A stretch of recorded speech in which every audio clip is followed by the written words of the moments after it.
با مقصد من بعد وسیع گرداندن فراگیری جوانان به تعلیم عالی. اینچنین موافق قرار پرزیدنت جمهوری ازبکستان از 15 ایون سال 2022 درباره تشکیل قبول به تحصیل در مؤسسه‌های دولتی تعلیم عالی، فرمایش پرزیدنت جمهوری ازبکستان از 15 ایون سال جاری درباره پارامترهای فرمایش دولتی عاید قبول به مؤسسه‌های دولتی تعلیم عالی در سال خانشی 2023-2024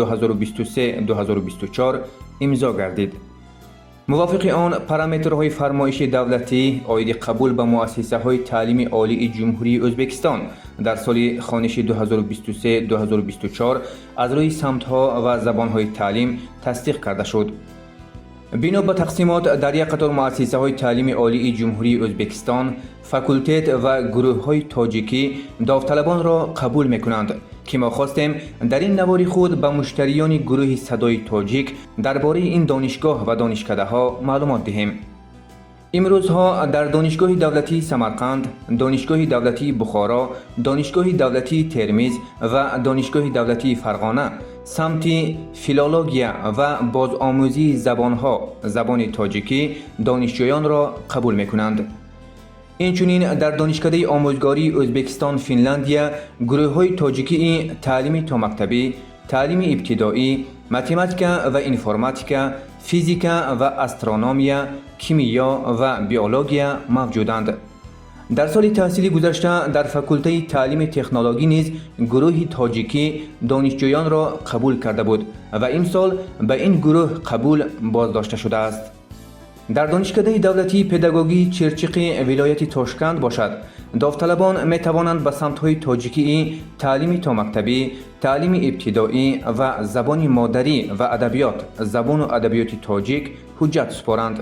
باید گفت که در سال تحصیلی 2022-2023 در دانشکده دولتی تدبیرکاری و پداگوژی دهنوی ولایت سرخاندریا نیز برای داوطلبان از روی سمت‌های تعلیم تا مکتبی، تعلیم ابتدایی، متماتیکا و انفرماتیکا، بیولوژیا گروه‌های تاجیکی تشکیل گردیده بود.